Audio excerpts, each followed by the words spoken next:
नमो अरिहंसाणं नमो सिद्धाणं नमो आयर्याणं नमो उवध्यायाणं नमो लोये सव्वसाहोण।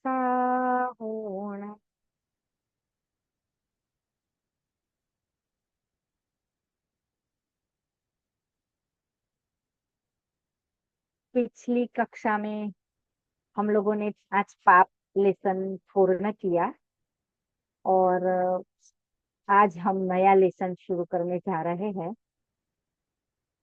कषाय। हमने देखा था पिछली बार, थोड़ी सी मैंने लिंक ली थी कि कषाय में हमें क्या पढ़ना है। वंश कषाय किसे कहते हैं? वंश बोलेगा? वंश निकल गया मतलब कैमरा बंद हो गया वंश का, कोई बात नहीं। हाँ, हाँ, वंश बोलेगा। कषाय किसे कहते हैं? कषाय। कषाय। हाँ बोलो। भूल गया है। ठीक है, चलो। आत्मा को कषे, कष्ट दे, दुख दे, उसे कषाय कहते हैं। है ना? पाप में भी हमने देखा था, आत्मा को दुख दे, पतित करे, उसे पाप कहते हैं। तो ये दोनों का कनेक्शन कुछ है तो हाँ। जो भाव पाप है, हमने देखा था द्रव्य पाप यानी जो क्रिया में आ जाता है, और जो भाव पाप है जो जीव के परिणामों में होता है, वो वास्तव में कषाय को भाव पाप ही है। कषाय जो है वो भाव पाप। दूसरा, हमने परिग्रह पाप देखा था, तो उसमें परिग्रह के भेद देखे थे। कौन बोलेगा? वंश बोलेगा परिग्रह के भेद कितने होते हैं? कितने प्रकार 24। के 24 है 24 ना? 10। हाँ। अंतरंग और दो, 2 प्रकार। दो, दो मुख्य प्रकार, 10 बाहर के और 14 अंतरंग। है ना? तो जो 14 अंतरंग परिग्रह है, वो क्या है? वो कषाय है। हम उसके नाम देखें तो मिथ्यात्व, फिर क्रोध, मान, माया, लोभ, और नौ नौ कषाय, यानी छोटे कषाय। तो इस प्रकार से पूरे कषाय और मिथ्यात्व ही परिग्रह है। तो वो अंतरंग परिग्रह यानी कि आत्मा से कुछ बाहर अलग से जुड़ा हुआ है। इसका मतलब ये समझ में आता है कि जैसे परिग्रह बाहर का परिग्रह होता है और छूटता है, ऐसे ही जो अंतरंग परिग्रह है यानी कषाय है, वो छूटते हैं, हमेशा रहने वाले नहीं होते। है ना? अब इसके लिए हम थोड़ा देखते हैं। एक वाक्य है बहुत समझने लायक, एक कषाय का स्वरूप समझने के लिए बुक में, लेसन में एक वाक्य दिया है कि जो कषाय है वो आत्मा का स्वभाव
नेटवर्क का प्रॉब्लम आया था बीच में।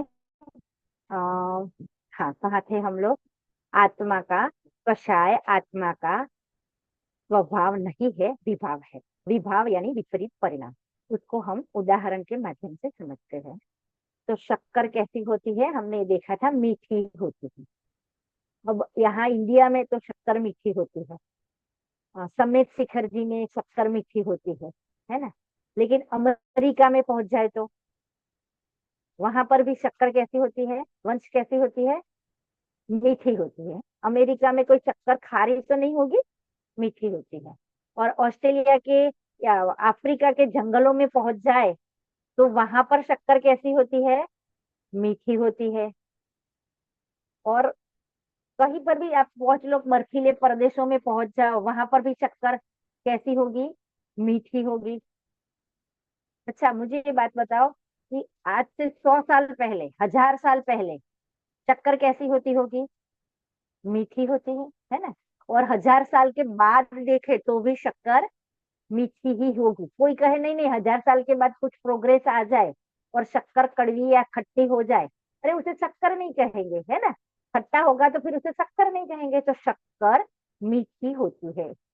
वो शक्कर को गैस के ऊपर रख दो और वो गर्म करने लग जाए तो वो धीरे धीरे धीरे धीरे कड़वी होने लगती है, काली होने लगती है ना? तो उसने पर का आश्रय लिया, अग्नि का आश्रय लिया, तो वो कड़वी हो गई। लेकिन उसका स्वभाव कैसा था? हमेशा शक्कर का स्वभाव मीठा था। और शक्कर कहीं पर भी क्षेत्र से देखे, काल से देखे, मीठी होती है। ऐसे ही आत्मा का स्वभाव वास्तव में सुखी होना और जानना दिखना होता है। लेकिन जो आत्मा पर का आश्रय करता है, पर में एकत्व ममत्व वगैरह करता है, वह विभाव रूप परिणमित होता है, यानी दुख रूप परिणमित होता है, कषाय रूप परिणमित होता है। थोड़े थोड़े उदाहरण से हम समझते जाएंगे। जैसे अभी शक्कर का उदाहरण दिया। अग्नि ले लो, अग्नि का स्वभाव क्या होता है? अब आप खुद बोलोगे। अग्नि का स्वभाव गर्म होता है। कोई ऐसी अग्नि लाके दो जो ठंडी हो कि नहीं, इसे अग्नि नहीं कहते हैं। अग्नि का स्वभाव, जहां जहां पर भी अग्नि होगी, जब जब भी अग्नि होगी, 100 साल के पहले, 100 साल के बाद, वो कैसी होगी? गर्म होगी। तो अग्नि का स्वभाव कैसा है? गर्म। नमक का स्वभाव कैसा है? खारा, है ना? पानी का स्वभाव कैसा है? शीतल, ठंडा। पानी क्यों भी अग्नि पर रख दो तो वो कैसा हो जाता है? गर्म हो जाता है। अब गैस पर रख के अग्नि जलाओ तो थोड़े समय में पानी गर्म होने लगता है। तो पानी ने जब अग्नि के साथ संबंध बनाया तो वो उष्ण हो गए। लेकिन फिर भी पानी का स्वभाव शीतल है, उसको अलग करके रख दो तो धीरे धीरे वो अपने आप ठंडा हो जाता है। तो पानी का भी स्वभाव शीतल है। पर का संबंध बनाते हैं तो वो उष्ण हो जाता है। लेकिन जिस समय उष्ण है उस समय भी उसका स्वभाव तो ठंडा है ना? हमें देखो ये पता होता है। क्या पता होता है? किसी ने भी पानी गर्म करने को लिए रखा और ज्यादा गर्म हो गया, पीने लायक नहीं रहा, या समझो कि अब उष्ण गरम गरम पानी, क्योंकि आता था पानी, वो आता है ना म्यूनिसिपालिटी का पानी, थोड़ा सा कभी गड़बड़ वाला आ जाए तो उसको उबाल के पीने की सिस्टम होती है, तो हमने उबाला, है ना? अब दूसरा पानी था नहीं घर में, अभी अभी आया और उबालने के लिए रख दिया। अब उतना गर्म पानी कोई पिएगा तो क्या होगा? तो गला जलेगा, है ना? बुरी तरह से जलेगा, प्यास तो नहीं बुझेगी और जल जाएगा। अच्छा, तो कोई ये कहे, अब देखो हमारे पास पानी तो है नहीं, ये गर्म पानी तो पी नहीं सकते, उसको ढोल देगा तो क्या होगा? कि तो भी प्यास नहीं बुझेगी, है ना? लेकिन जिसे ये पता है कि पानी अभी गर्म दिखता है, लगता है, लेकिन उसका स्वभाव शीतल है, अभी ठंडा हो जाएगा, तो वो बिना टेंशन के थोड़े समय में वेट करता है और अपने आप पानी ठंडा हो जाता है, उसके बाद वो पीता है। तो ऐसे जिसे ये पता है कि पानी गर्म होने पर भी उसका स्वभाव शीतल है, वो ठंडा हो सकता है, उसको कोई टेंशन नहीं रहती। ऐसे ही आत्मा अभिरागी, द्वेषी, दुखी, है ना, अज्ञानी, पापी दिखता है, लेकिन इस समय भी जब ये अज्ञानी, रागी, द्वेषी, दुखी दिखता है, उस समय भी उसका स्वभाव सिद्धों के समान शुद्ध है। ये बहुत बहुत आनंददायक बात है कि हमारा स्वभाव अगर दुखरूप और अगर राग द्वेष में हो जाता तो कभी सुखरूप हो नहीं सकता। लेकिन जैसे जितने भी सिद्ध है वो पहले हमारे जैसे दुखी और रागी द्वेषी थे, लेकिन आज वो सुखी है। तो उनको देखकर हमें समझ में आता है कि हमारा भी ये राग द्वेष स्वभाव नहीं है, जाने वाला है। उदाहरण से और देखते जाएंगे। देखो, एक था, एक उदाहरण देती हूँ। शेर का बच्चा था और वो अब चलते चलते जंगल में अपनी माता से बिछुड़ गया। और बिछुड़ गया तो वो घूमते घूमते किसी भरवाड़ हो जो भेड़ बकरियां रखता है, उसकी कुटिया के पास पहुंच गया। वहां बहुत सारी भेड़ बकरियां थी। तो वो बच्चा तो छोटा था और वो भेड़ बकरियों के जितना ही दिखता था, तो उसके साथ वो खेलने गुलने लगा और वहां सेट हो गया वो। अब उसको क्या पता, अभी छोटा सा था बालक, कि मैं कौन हूँ, उसे पता ही नहीं था मैं कौन हूँ, मैं कैसा हूँ, कितना सामर्थ्य वाला हूँ, ये उसे पता ही नहीं था।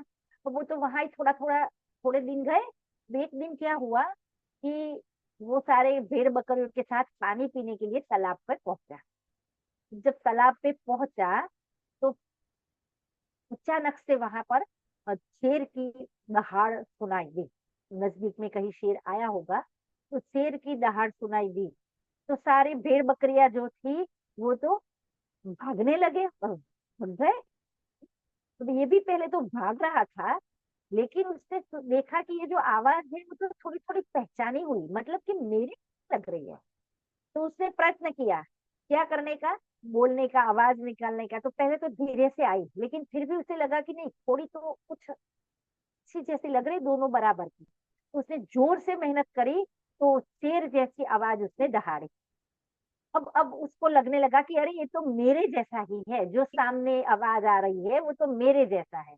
अब उसने शेर को देखा और अपने चित्र को देखा पानी में, तो उसको ये पक्का हो गया कि ये तो मेरे ही जैसा है, मुझे डरने की जरूरत नहीं है। पर जो भेड़ बकरियां थी वो तो सब भाग गई। तो देखो, जब उसको अपना सामर्थ्य नहीं पता था, अपना स्वभाव नहीं पता था, तब तक वो भेड़ बकरियों के बीच डरता हुआ, सहमा हुआ, बिल्कुल उनके जैसे रहता था। अब जब उसे अपना स्वभाव, मैं तो शेर जैसा हूँ, है ना, अपनी प्रकृति समझ में आ गई, इतनी पहचान हो गई, तो उसकी समझ में आ गया कि मैं एक साधारण व्यक्ति नहीं हूँ, भले ही अब तक मैं ऐसा था लेकिन मेरा स्वभाव ऐसा है। ऐसे ही ये जीव अनादि से अपने स्वभाव को, अपनी प्रकृति को भूला हुआ है। तो अपने को भेड़ बकरी जैसे, रागी द्वेषी जैसे पापी मान रहा है, लेकिन उसी समय स्वभाव सिद्धों के जैसा है। प्रश्न उठे, स्वभाव हमें कहाँ दिखता है, हमारी समझ में कहाँ आता है? तो सुनना जरा, और दो चार उदाहरण अलग अलग प्रकार से हम देखेंगे। देखो, ये जो राग द्वेष है, ये जो कषाय है, वो होते कहाँ है ना, कि आत्मा में। ऐसे ही जैसे ये शरीर है ना, तो शरीर में बुखार आता है। बुखार कहाँ आता है? तो शरीर में आता है ना। शरीर के बाहर बुखार नहीं आता, शरीर में ही आता है। फिर भी वो बुखार शरीर का स्वभाव नहीं है। जो बुखार है वो शरीर के रोम रोम में होते हुए भी शरीर से भिन्न है। कैसे भिन्न है? कि शरीर को दुखरूप है ना, शरीर में विकार उत्पन्न करने वाला यानी विरोधी भाव है। शरीर का स्वभाव जो स्वस्थता है ऐसा ये नहीं है, इसलिए दूर करने लायक। तो जैसे बुखार शरीर में भी होता है, शरीर में ही होता है, और उस जीव व्यक्ति की गलती से ही होता है, फिर भी वो रखने लायक नहीं है, और वो जा सकता है। उस समय भी वो जा सकता है, ऐसा उसे पता है, तभी वो दवाई खाता है और उससे निरोग भी होता है। ऐसे ही जैसे बुखार शरीर में होते हुए भी शरीर का स्वभाव नहीं है, ऐसे ही राग द्वेष आत्मा में होते हुए भी आत्मा का स्वभाव नहीं है। इतना तो समझ में आया, चलो, कि स्वभाव नहीं है। लेकिन इस स्वभाव को देखे बिना विभाव का पता नहीं चलता। तो थोड़ा एक और उदाहरण हम देखते हैं, इसे समझ में आएगा। सबने स्फटिक मणि की प्रतिमा देखी होगी। स्फटिक मणि की प्रतिमा पता, वंश को पता है, कांच जैसी प्रतिमा। तो जो कांच जैसी मंदिरों में स्फटिक मणि की बिल्कुल शुद्ध प्रतिमा दिखती है, ठीक है। तो कैसी है? बिल्कुल पारदर्शक, शुद्ध। तो उस प्रतिमा को अगर लाल कपड़े के ऊपर रख, प्रतिमा कैसी हो जाती है? लाल हो जाती है। नीलेश भाई, प्रतिमा कैसी हो जाती है? वंश बोलेगा प्रतिमा कैसी हो जाती है? रितु, अनम्यूट करो। प्रतिमा कैसी हो जाती है? स्वाति, कोई दिखने नहीं बोलेगा दिखने में सब। लाल, हाँ लेकिन वो तो सफेद ही रहती है। हाँ, है ना। हाँ। देखो, रितु कह रही है कि प्रतिमा लाल दिख रही है, लेकिन उस समय भी प्रतिमा प्योर शुद्ध है ना। देखो, ये हमें जब पता है तो हमें कोई टेंशन नहीं आता, हमें ये नहीं लगता कि प्रतिमा लाल हो गई। तो प्रतिमा वर्तमान में लाल दिख रही है क्योंकि लाल कपड़े का आश्रय लिया। लेकिन उस समय भी जिस समय लाल दिख रही है, देखो कपड़ा हटाने की बात बात नहीं है, जब लाल दिख रही है उसी समय प्रतिमा प्योर शुद्ध है कि नहीं? है ना। बिल्कुल, हमें किसी को टेंशन नहीं आता कि अरे हमारी मंदिर की प्रतिमा अब लाल हो गई, क्या करेंगे, है ना। क्योंकि हमें पता है कि वो उस समय भी प्योर शुद्ध है, वो दिखती है नहीं। हमने क्या किया ये मानने के लिए? नहीं नहीं, प्रतिमा लाल नहीं हो गई है, प्रतिमा तो प्योर शुद्ध है, प्रतिमा शुद्ध है, लाल दिख रही है, कुछ नहीं किया, है ना। सहज ये समझ में आता है कि उस समय प्रतिमा को कुछ नहीं हुआ। ऐसे ही जिस समय ये जीव राग द्वेष कषाय करता है, जैसे वो लाल कपड़ा और लाल कलर एक समय की पर्याय में है, वर्तमान अवस्था में है, वो हमेशा ऐसा नहीं हो गया। ऐसे ही ये राग द्वेष जो कषाय है वो आत्मा में स्वभाव में नहीं घुस गए। उस समय भी कषाय दिखने पर भी आत्मा शुद्ध है। जब आगे हम द्रव्य गुण पर्याय द्रव्य वाला लेसन पढ़ेंगे तो आपकी समझ में आएगा कि जो वस्तु होती है ना, वो द्रव्य गुण पर्याय यानी क्या समझना, सोना होता है, सोना, तो सोने की चूड़िया बनाई है, तो चूड़िया तो उसकी अवस्था है और सोना वो द्रव्य है।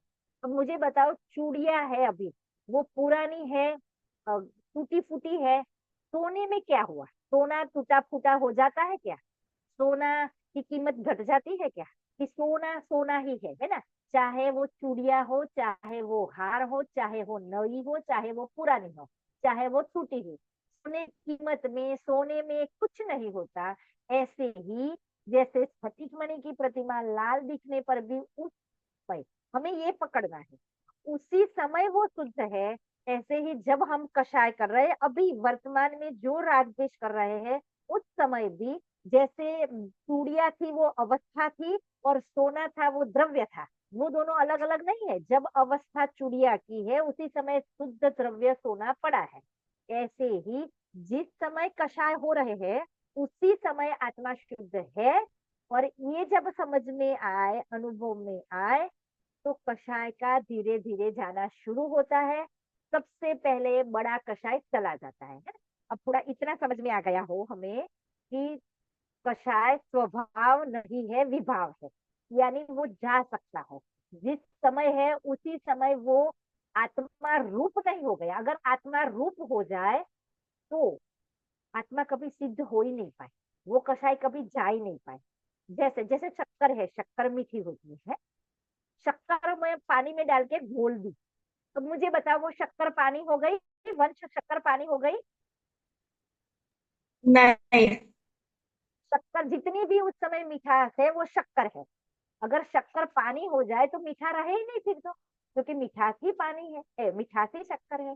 समझ में आया? 1 किलो सोना और 1 किलो चांदी मिक्स कर दो, सोना कितना हो गया नीलेश भाई? 2 किलो हो गया। 1 किलो सोना, 1 किलो चांदी, दोनों मिक्स कर दो, लिक्विड करके मिक्स कर दो, सोना कितना हो गया? 2 किलो की 1 किलो? 1 किलो, है ना। अगर सोना 2 किलो हो जाए, है ना, तो कोई गरीब रहे ही नहीं, सब सोने में लोहा मिला मिला कर सोना बनाने लग जाए।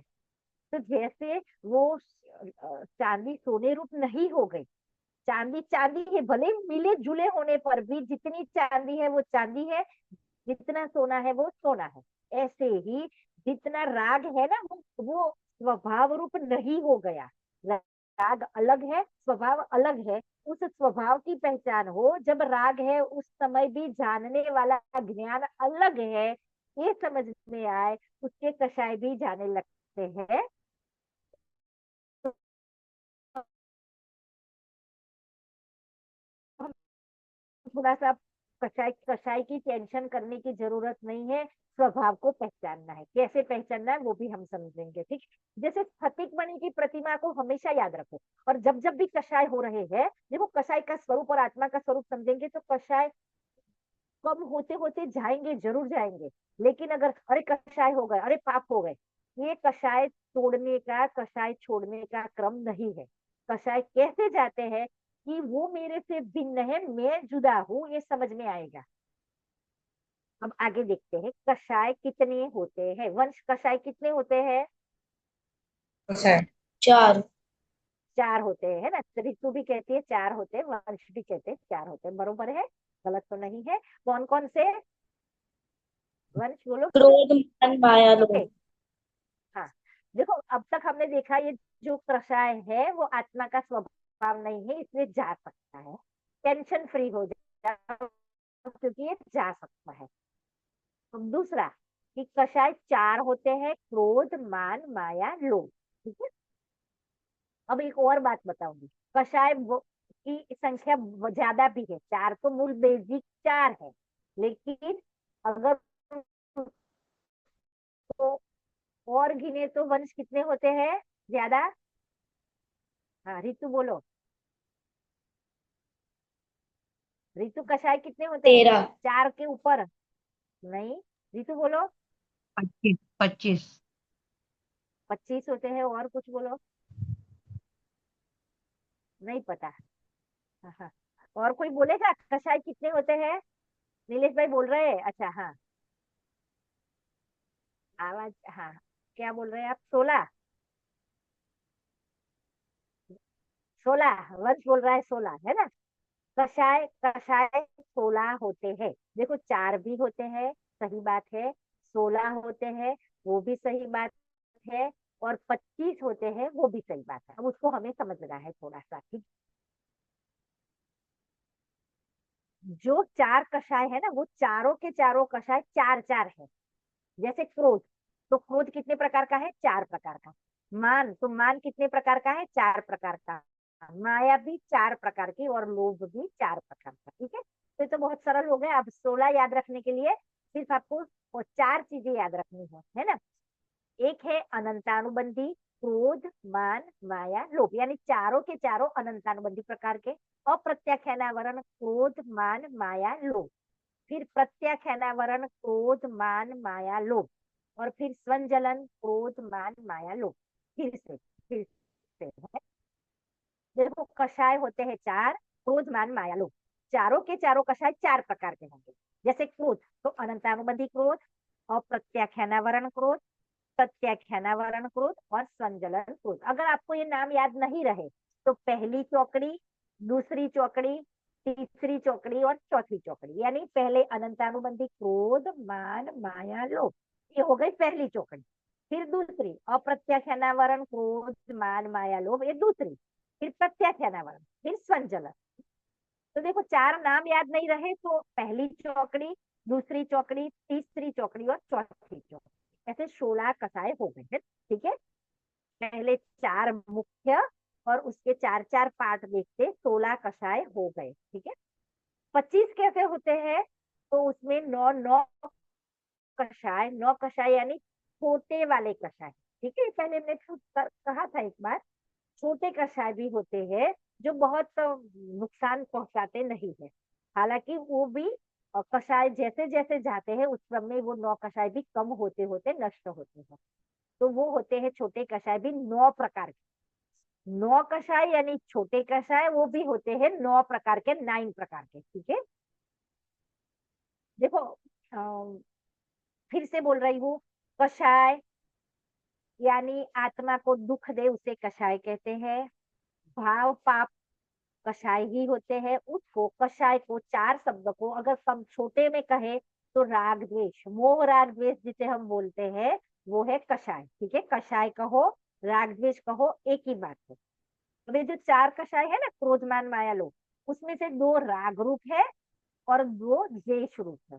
जैसे क्रोध और मान द्वेष रूप कहे जाते हैं, पहले दो द्वेष रूप कहे जाते हैं, और माया और लोभ राग रूप कहे जाते हैं। तो राग द्वेष क्या है?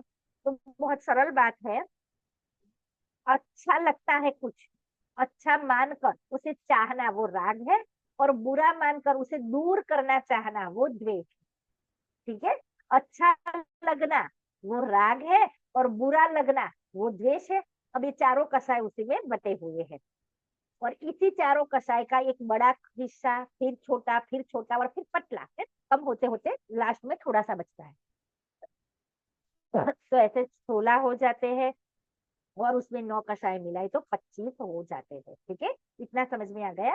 ये एक याद रखने की चीज थी। ठीक है, समझने की चीज हमने पहले समझी, अब याद रखने की चीज थी। ऋतु बार बार भूल जाते हो, है ना, इतनी छोटी बात, तो थोड़ा ध्यान दो पढ़ाई पे। हाँ, वंश भी भूल जाता है। अभी हम एक एक को समझेंगे, पहले देखते हैं। जैसे मोक्ष मार्ग शुरू होता है, हमने देखा था 5 पाप क्यों होते हैं? कि मिथ्यात्व की वजह से है। तो एक कषाय भी क्यों उत्पन्न होती है? कि अपने को नहीं जाना, तत्व ज्ञान नहीं किया, तो इष्ट अनिष्ट मानता है, ये अच्छा है ये बुरा है, उसी की बेज पर कषाय उत्पन्न होते हैं। जब अपने को जाने तो ये समझ में आता जाए, ये देखेंगे हम अच्छे से समझेंगे, है ना। अभी अगर नहीं समझ में आए तो आप पूछ भी सकते हो, और टेंशन मत लेना, फिर से भी इसका रिवीजन हम करते जाएंगे। इतने में नहीं समझ में आए तो आप जरूर पूछ लेना है। तो देखो, कषाय जो उत्पन्न होते हैं वो इसलिए उत्पन्न होते हैं कि तत्व ज्ञान नहीं है, तो अपने को नहीं जानता, पर को पर नहीं जानता, तो इष्ट अनिष्ट की कल्पना करता है। जब तत्व ज्ञान होता है, अपना ज्ञान होता है, तो परमज उत्पन्न नहीं होते। देखो, होता कैसा है, जब ये जीव अपने को आत्मा नहीं मानता, शरीर रूप मानता है, पर को अपना मानता है, और कर्ता बनता है, तो उसमें सुख मानता है। ठीक है, तो ये कषाय उत्पन्न होते हैं, राग द्वेष उत्पन्न होते हैं। देखो, जैसे क्रोध, क्रोध क्रोध कैसे उत्पन्न होता है? कि इसने को नहीं माना, तो इसने मेरा बुरा किया। किसका बुरा किया? शरीर का बुरा हुआ तो इसने मेरा बुरा किया, इसने मेरा अच्छा किया, है ना। ये मान लो, समझ लो, क्रोध उत्पन्न कैसे होता है। तो मान लो मैंने खूब सुंदर साड़ी पहनी, ठीक है, और मैं गई शादी में, और वहां 4 लोगों ने ये कहा, अरे वाह, साड़ी बहुत बढ़िया है, कहाँ से लाए, कितने की लाए, बहुत सुंदर दिख रहे हो, बहुत अच्छा है ना। तो 4 लोगों ने ऐसा कहा, तो मुझे क्या हुआ? शरीर को और साड़ी को अपना माना था, तो मुझे मान कषाय उत्पन्न हुआ, मेरी अच्छी, है ना, मैं अच्छी दिख रही हूँ। तो जो पर को अपना माना था, तो उससे क्या उत्पन्न हो गया? अच्छा, प्रशंसा मिली तो मान उत्पन्न हो गया।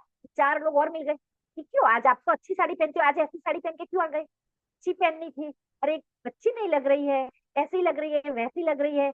अब क्या होगा? ये साड़ी मेरी और ये शरीर में ऐसा माना था, तो अब बुराई करने वाले के प्रति क्रोध उत्पन्न हुआ है। ये बेटा मेरा, अब बेटे की प्रशंसा करने वाले के प्रति मान उत्पन्न, बेटा मेरा है, मान उत्पन्न होता है, और बेटे की निंदा करने वाले के प्रति द्वेष उत्पन्न होता है। ये बंगला मेरा, ये गाड़ी मेरी, अब गाड़ी की प्रशंसा हो तो मजा आ जाता है, मान उत्पन्न होता है, और गाड़ी की बुराई हो तो तत्काल द्वेष उत्पन्न हो जाता है, क्रोध आ जाता है। तो सामान्यतः क्रोध हमें क्या लगता है? किसी पर चिल्लाना, किसी पर गुस्सा करना, आंखें लाल कर देना, गाली दे देना, मारझीड़ कर देना, मारा मारी कर लेना, ये गुस्सा है, ये क्रोध है। लेकिन ऐसा नहीं है, एक इंद्रिय तक को क्रोध होता है, तो कौन मारझूड़ करता है? एक इंद्रिय, 2 इंद्रिय, 3 इंद्रिय बेचारे कहाँ मारपीट करने या गाला गाली करने जाते हैं। तो ये सब तो क्या है पता? ये आंखें लाल हो जाना, जोर से चिल्ला के बोलना, ये सब तो क्रोध का प्रदर्शन है।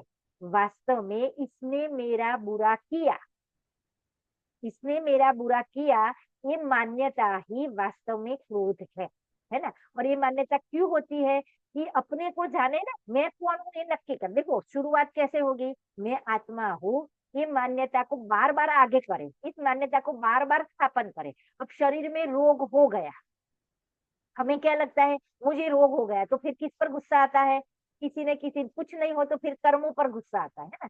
देखो जब व्यवहार से ये समझ में आ जाए कि कोई मेरा भला बुरा नहीं कर सकता, मेरे कर्म ही मेरे उदय मेरा भला बुरा करते हैं, और कर्म मैंने बांधे हैं, इसलिए वो मेरा बुरा करने वाला मैं स्वयं हूँ, तो दूसरों पर क्रोध नहीं आए, है एक बात। और निश्चय से तो ये समझे कि मैं आत्मा हूँ, और आत्मा में ना रोग होता है ना आत्मा का बुरा होता है। तीन लोक में कोई आत्मा को नष्ट नहीं कर सकता, क्योंकि अनादि अनंत, कोई मुझे मार नहीं सकता। तो ये सब समझ में आए तो वास्तव में कोई परद्रव्य मेरा बुरा नहीं कर सकता, ये समझकर गुस्सा अपने आप नहीं आता है। छोटा सा उदाहरण देखो, मान लो मैं एक पत्थर लेके आई। कैसा पत्थर?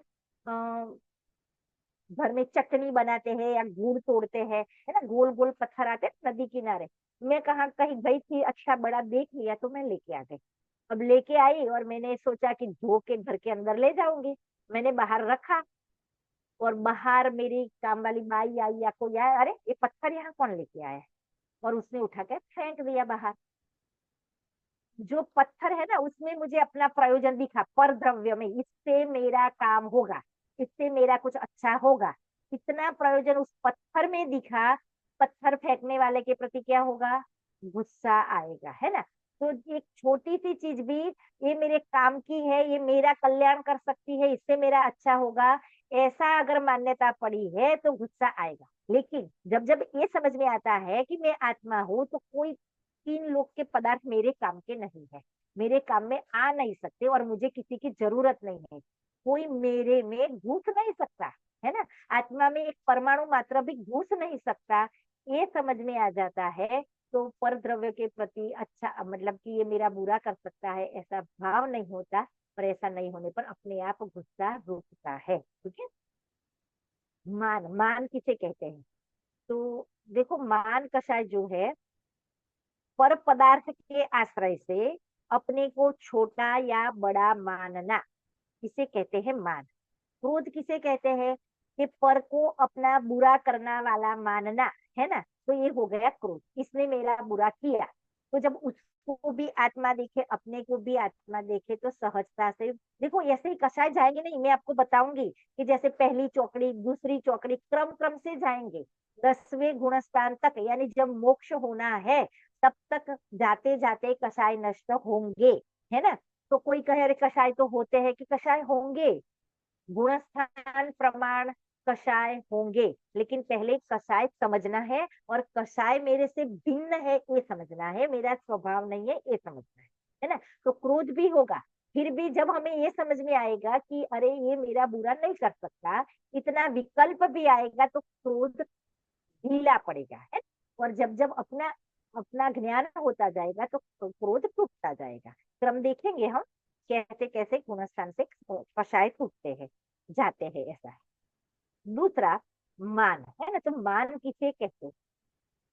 तो मान पर द्रव्य के आश्रय से, अब पर द्रव्य यानी लगा लेना, शरीर से लेके सारे पर पद, है ना, उसके आश्रय से अपने को बड़ा मानना, ये भी मान कषाय है, और अपने को छोटा मानना, ये भी मान कषाय है। देखो हमें जो क्रोध लगता है, क्रोध के बारे में थोड़ा, जैसे घर में बच्चे पर चिल्ला दिया, है ना, कभी ऑफिस के स्टाफ को बोलना पड़ा, कभी, तो ये सब वास्तव में क्रोध नहीं है ना। क्रोध तो एक इंद्रिय से लेके चार इंद्रिय तक का तो दिखता ही नहीं है, और फिर भी पूरा क्रोध पड़ा है ना। और देखो दूसरी चीज, क्रोध के बारे में, मान लो हमारे बॉस है, ठीक है, और हमें उन्होंने हमारा कुछ, मतलब हमें कुछ गलत बोल दिया, और हमें बड़ा गुस्सा आ गया, क्रोध आ गया, लेकिन हम उनके सामने कुछ नहीं बोल सकते, क्यों? क्योंकि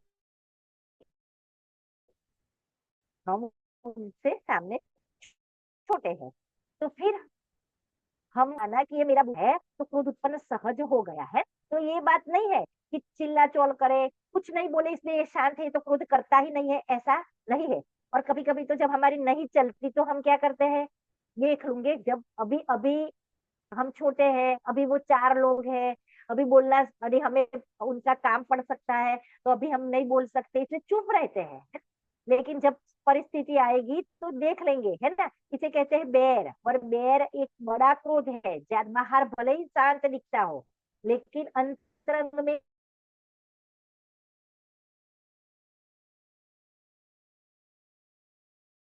जो चल रहा है ना, मैं, क्योंकि अपने वास्तविक क्रोध नहीं है, वास्तव में क्रोध को भी देखे तो अपना और दूसरे का अकल्याण हो, अकल्याण यानी धर्म से जो चीज हो जाए तो हमारा बुरा होगा, ये अपने प्रति क्रोध है, अपने को धर्म में नहीं जोड़ना, है ना। ये सबसे बड़ा अपने प्रति क्रोध है। अपना बुरा कर रहे हैं तो ये अपने प्रति क्रोध है, और अपने को, बच्चों को, परिवार को, मित्रों को, या जो भी के प्रति अक्रोध है, उनके प्रति करुणा है। तो आचार्य भी क्रोध करते देखे जाते हैं, लेकिन वो बिल्कुल क्रोध नहीं है, ठीक है।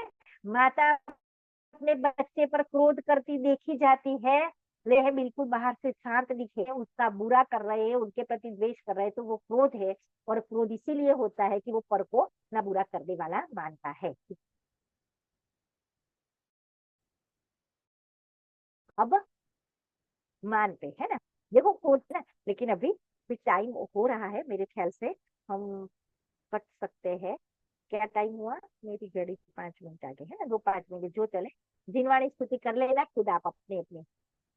अम, मान, मान की परिभाषा याद रखना। देखो क्रोध क्या हुआ? पर को अपना, पर मेरा बुरा कर सकता है, ये मान्यता ही वास्तव में क्रोध है। पर को बुरा करने वाला माना, यही वास्तव में क्रोध है। और अपने को नई जानकारी मान्यता होती है। अब मान, किसी अपने को बड़ा मानना या अपने को छोटा मानना, ये दोनों चीजें मान होगी। दिनहीन मानना ये भी मान कषाय है, और अपने को